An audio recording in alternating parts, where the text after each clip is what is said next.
Assalamualaikum warahmatullahi wabarakatuh. Perkenalkan, nama saya Andre Maulana Farhan dengan NIM 2003211000099 dari kelas Agribisnis B. Nah, pada kesempatan kali ini saya akan menjelaskan mengenai perencanaan usaha tani pada komoditas kacang tanah di Kecamatan Socah, Kabupaten Bangkalan. Nah, kita bahas dulu pendahuluannya, yaitu latar belakang. Kacang tanah ini merupakan tanaman pangan yang mempunyai nilai ekonomi yang tinggi karena kandungan gizinya, terutama protein dan lemak yang tinggi. Nah, kebutuhan kacang tanah ini dari tahun ke tahun terus meningkat, sejalan dengan bertambahnya jumlah penduduk. Nah, Nur Hidayanti pada tahun 2011 dalam penelitiannya menuturkan bahwa salah satu daerah di Jawa Timur yang mempunyai komoditas pertanian tanaman pangan unggulan dan dapat dikembangkan adalah Kabupaten Bangkalan, Pulau Madura, Jawa Timur dengan angka sebesar 22% dari total produksi kacang tanah kabupaten. Nah, Desa Socah, Kecamatan Socah, Kabupaten Bangkalan merupakan sentral pengembangan tanaman pangan kacang tanah dengan luas panen bersih lebih dari 1.650 hektar dengan total produksi 34.993 ton dan rata-rata produksi lebih dari 12,89 kW per hektar. Nah, kita sampai di pembahasan nih. Ada 4 poin utama. Yang pertama yaitu perencanaan usaha tani mengenai aspek non-finansial dan aspek finansial. Yang kedua, kendala serta strategi pada komoditas kacang tanah. Yang ketiga, program asuransi yang terdiri dari keunggulan dan kelemahan program asuransi dari pemerintah. Yang keempat yaitu kemitraan yang terdiri dari jenis dan perusahaan yang cocok menjadi mitra bagi petani. Perencanaan usaha yang pertama, aspek non-finansial. Komoditas yang terdiri dari 4 poin, yaitu yang pertama, komoditas yang direncanakan. Yang kedua, luas lahan dan status kepemilikan. Yang ketiga, masa tanam komoditas kacang tanah. Dan yang keempat yaitu perawatan dan pemeliharaan. Yang pertama, komoditas yang direncanakan. Komoditas usaha tani yang direncanakan yaitu komoditas kacang tanah. Luas lahan kacang tanah yang dimiliki oleh Ibu Hajah Jamilah yaitu sebesar 2.000 meter persegi atau 0,2 hektar dan lahan tersebut adalah lahan milik pribadi. Masa tanam komoditas kacang tanah. Dalam satu kali masa tanam, kacang tanah milik Ibu Hajah Jamilah ini membutuhkan waktu selama 3 bulan sesuai yang saya dapat dari wawancara sebelumnya. Perawatan dan pemeliharaan. Kegiatan perawatan dan pemeliharaan kacang tanah milik Ibu Hajah Jamilah ini dilakukan dengan berbagai tahap agar hasil yang diperolehnya nanti maksimal. Yaitu yang pertama, pengairan, lalu ada pemupukan, penyiagaan, dan yang terakhir penyemprotan pestisida. Selanjutnya yaitu kita akan membahas aspek finansial. Yang pertama yaitu biaya produksi terdiri dari 3 jenis. Yang pertama, biaya variabel. Nah, biaya produksi atau bahan bakunya ini, kebutuhan yang pertama yaitu kacang tanah dengan jumlah 20, satuannya kilogram, harga satuannya 15.000 dan totalnya 300.000. Yang kedua yaitu pupuk urea, jumlahnya 10, satuannya kilogram, harga satuannya 12.000 dan totalnya 120.000. Yang ketiga pupuk kandang, jumlahnya 10, satuannya pisis, harga satuannya 6.000, totalnya 60.000. Yang keempat yaitu pupuk KCL, jumlahnya 10, satuannya kilogram, harga satuannya 8.000, totalnya 80.000. Selanjutnya pupuk SP36, jumlahnya 10, satuannya kilogram, harga satuannya 11.500, totalnya 115.000. Yang terakhir pestisida, jumlahnya 500, satuannya mili, harga satuannya 85.000, total 85.000. Dengan total keseluruhan 760.000. Selanjutnya ada biaya tetap. Nah, di biaya tetap ini, kebutuhan yang pertama yaitu arit, jumlahnya 2, satuannya buah, umur ekonomis 36 bulan, harga satuannya 45.000, total biaya investasi 90.000. Biaya penyusutannya 2.500. Kebutuhan yang selanjutnya yaitu arit, jumlahnya 2, satuannya buah, umur ekonomis 36 bulan, harga satuannya 50.000, total biaya investasi 100.000, biaya penyusutannya 2.778. Kebutuhan yang ketiga yaitu koret, jumlahnya 2, satuannya buah, umur ekonomis 36 bulan, harga satuannya 25.000, total biaya investasinya 50.000 dan biaya penyusutannya 1.389. Kebutuhan yang keempat yaitu hand sprayer, jumlahnya 1, satuannya buah, umur ekonomis 36 buah, harga satuannya 40.000, total biaya investasi 40.000 dan penyusutannya 1.111. Kebutuhan selanjutnya yaitu karung goni, jumlahnya 10, satuannya buah, umur ekonomisnya 24 bulan, harga satuannya 5.000, total biaya investasinya 50.000 dan biaya penyusutannya 2.083. Dan kebutuhan yang terakhir yaitu mesin pemimpil, jumlahnya 1, satuannya unit, umur ekonomisnya 96 bulan, harga satuannya 5.500.000, total biaya investasinya 5.500.000 dan biaya penyusutannya 57.992. Dengan total biaya penyusutan keseluruhannya yaitu 69.514. Nah, dari biaya tetap ini merupakan faktor produksi yang dalam jangka pendek jumlah yang digunakan dalam proses produksi tidak dapat dirubah. Jika kondisi pasar menghendaki perubahan jumlah output dan biaya tetap produksi usaha tani kacang tanah di Kecamatan Soca, Kabupaten Bangkalan milik Ibu Hajah Jamilah ini sebesar 69.514. Kita ke biaya produksi yang ketiga yaitu biaya tenaga kerja. Nah, di sini kebutuhan yang pertama yaitu pengelolaan tanah dengan jumlahnya 2, satuannya hok, upah satuannya 100.000, totalnya 200.000. Penanaman jumlahnya 1, satuannya hok, upah satuannya 70.000 dan totalnya 70.000. Lanjutnya ada pemupukan, jumlahnya 1, satuannya hok, upah satuannya 50.000, totalnya 50.000. Lalu ada pemberantasan hama, jumlahnya 1, satuannya hok, upah satuannya 50.000 dan totalnya 50.000. Penjagaan, jumlahnya 1, satuannya hok, upah satuannya 50.000, totalnya 50.000. Panen dan pasca panen, jumlahnya 3 orang, satuannya hok, upah 70.000 dan total 210.000 dengan total keseluruhan 630.000. Lalu kita melihat biaya akumulasi biaya. Di sini ada total biaya atau TC didapat dari rumus biaya variabel atau VC ditambah biaya tetap atau FC sama dengan 1.390.000 ditambah 69.514. Hasilnya 1.459.514.000. Lalu kita sampai di aspek finansial selanjutnya yaitu penerimaan. Nah, penerimaan di sini adalah TR dengan rumus produksi atau Q dikali harga atau P.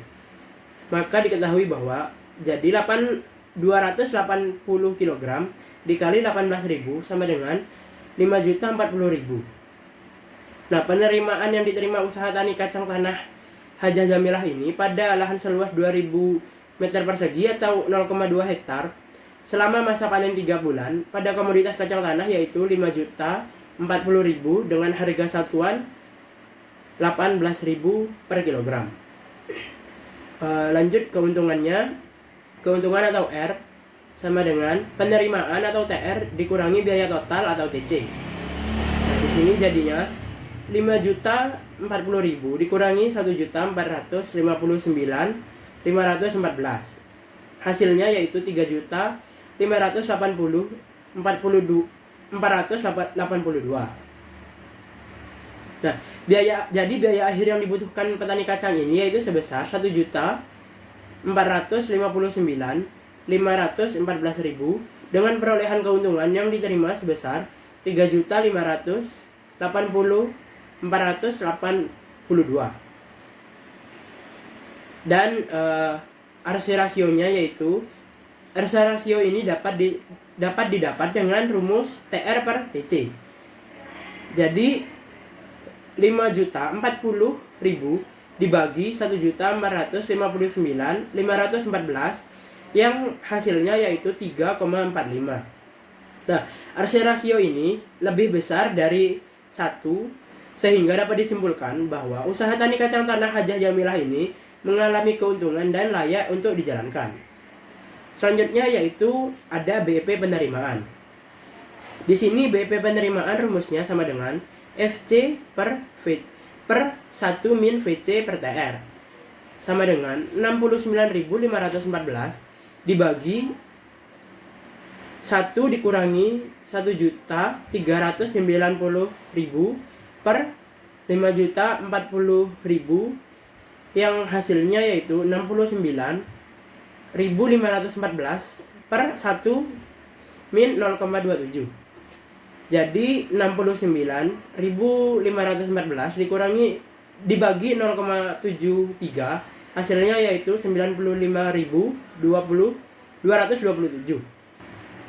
Nah, BEP penerimaan ini, usaha tani kacang tanah milik Ibu Hajah Jamilah ini lebih kecil jika dibandingkan dengan penerimaannya yang sebesar 5.040.000, maka usaha tani kacang tanah milik Hajah Jamilah ini dinyatakan layak untuk dijalankan.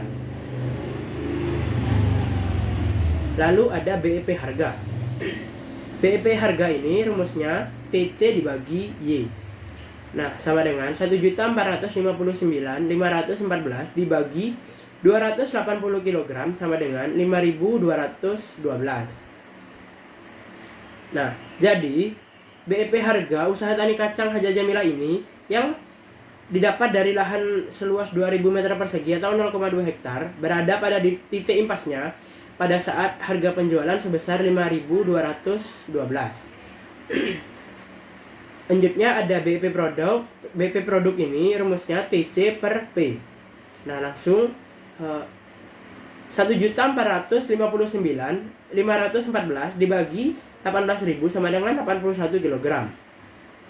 Nah, jadi BEP produk usaha tani kacang tanah Hajah Jamilah ini akan berada pada titik impasnya pada saat hasil produksi mencapai 81 kg. Dan yang terakhir yaitu payback period. Nah, atau PBP. Di sini rumusnya yaitu total biaya investasi dibagi kas bersih sama dengan 5.915.000 dibagi 3.580.482 sama dengan 1,6. Nah, di sini 1 melambangkan 1 tahun dan 0,6 ini dikali dengan 12 bulan yang menghasilkan 7,2. 7 yang berarti bulan, 7 bulan, dan 2 berarti hari. Jadi, waktu pengambilan biaya investasi usaha tani kacang tanah dicapai dalam jangka waktu 1 tahun, 7 bulan, 2 hari, sehingga PBP kurang dari umur ekonomisnya, maka usaha tani kacang tanah Hajah Jamilah ini yang berada di Kecamatan Socah, Kabupaten Bangkalan layak untuk dilaksanakan. Lalu, kita sampai di kendala serta strategi pada komoditas kacang tanah atau poin kedua dalam pembahasan. Terdapat 3 poin utama di sini. Yang pertama yaitu sumber pembiayaan usaha tani, yang kedua kendala petani dalam pembiayaan usaha tani, dan yang terakhir strategi mengatasi kendala. Nah, yang pertama, sumber pembiayaan usaha tani ini berasal dari dana pribadi yang merupakan modal yang seutuhnya milik Ibu Hajah Jamilah yang digunakan untuk mengelola serta menjalankan dan mengembangkan usaha tani miliknya. Ini saya dapat dari hasil wawancara yang telah saya lakukan sebelumnya kepada Hajah Ibu Jamilah di Kecamatan Socah. Lalu yang kedua yaitu kendala petani dalam pembiayaan usaha tani. Terdapat beberapa kendala dalam pembiayaan usaha tani ini, yaitu mulai dari harga yang ditentukan pedagang, modal pribadinya masih kurang, saluran pemasaran hanya terdapat tingkat tengkulak, dan kuantitas serta kualitas penyuluh masih kurang. Dan strateginya untuk mengatasi kendala ini adalah dapat digunakan untuk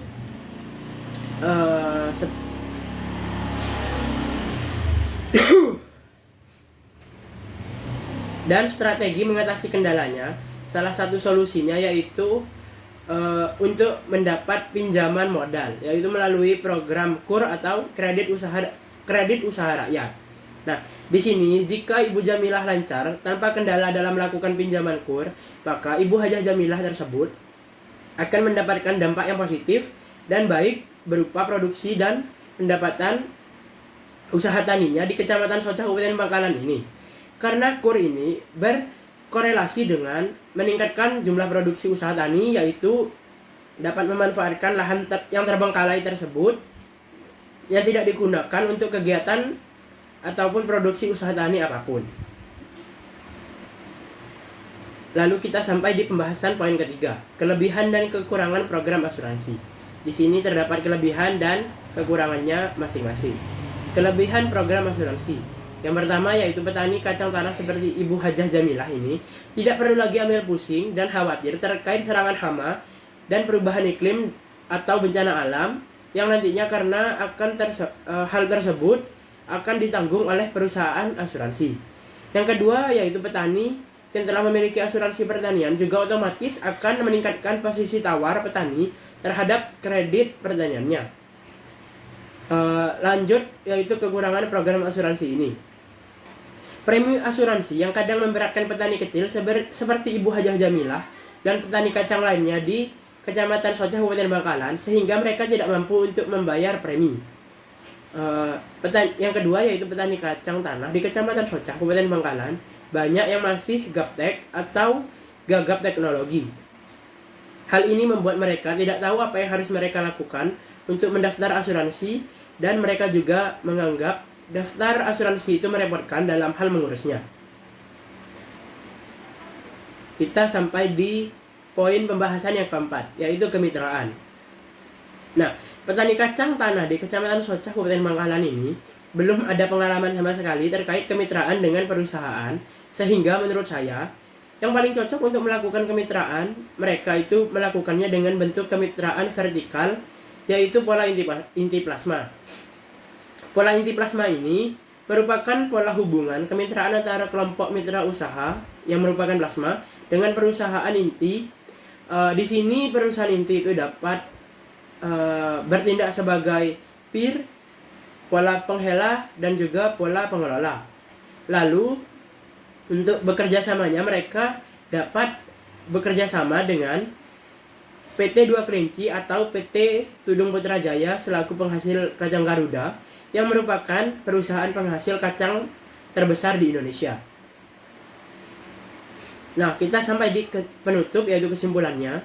Dari penelitian yang telah dilakukan dan dilihat dari hasil yang didapat, maka kesimpulan yang dapat diambil yaitu pada aspek finansial usaha tani kacang tanah milik Ibu Hajah Jamilah pada lahan seluas 2000 meter persegi atau 0,2 hektar dengan masa panen selama 3 bulan memperoleh penerimaan sebesar 5.040.000 dengan harga jual satuan 18.000 kg. 18.000 per kilogram. Biaya akhir yang dibutuhkan yaitu sebesar 1.459.514 dengan keuntungan yang diterima sebesar 3.580.482.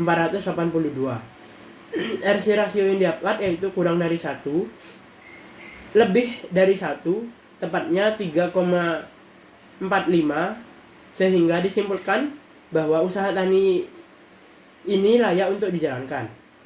BEP penerimaan usaha tani kacang tanah ini yaitu sebesar 95.227, yang mana yaitu lebih kecil dari penerimaannya sebesar 5.040.000 rupiah. Maka usaha tani kacang tanah ini layak untuk dijalankan. BEP harga usaha tani kacang tanah yang didapat dari lahan seluas 2000 meter persegi atau 0,2 hektar akan berada pada titik impasnya saat harga penjualan sebesar 5.212 dan BEP produknya akan berada pada titik impasnya pada saat hasil produksi padi mencapai 81 kg dan waktu pengembalian biaya investasi usaha tani kacang tanah dicapai dalam jangka waktu 1 tahun 7 bulan 2 hari. Nah, selanjutnya yaitu sumber pembiayaan dan modal dalam kegiatan usaha tani kacang tanah di Kecamatan Socah tersebut berasal dari dana milik pribadi yaitu milik Ibu Hajah Jamilah dengan kendalanya pembiayaan, yaitu petani tidak mampu membiayai usaha taninya, sehingga strategi rekomendasi yang mungkin dapat dilakukan untuk meningkatkan dapat mengikuti kredit usaha tani atau KUR, serta kredit usaha tani atau KUD. Lalu asuransi yang disediakan oleh pemerintah di Kecamatan Soca memiliki keunggulan dan kelemahannya. Namun masih belum ada petani kacang yang mendaftarkan diri dalam program asuransi menurut sepengetahuan Ibu Hajah Jamilah. Dan petani kacang tanah di Kecamatan Soca, Kabupaten Bangkalan belum ada pengalaman sama sekali terkait kemitraan dengan perusahaan, sehingga menurut saya yang paling cocok untuk melakukan kemitraan ini menggunakan bentuk kemitraan vertikal, yaitu pola inti plasma, lalu bermitra dengan PT 2 Kelinci dan PT Tudung Putrajaya selaku penghasil kacang Garuda yang merupakan perusahaan penghasil kacang terbesar di Indonesia. Nah, cukup sekian yang dapat saya sampaikan. Kurang lebihnya saya mohon maaf. Wassalamualaikum warahmatullahi wabarakatuh.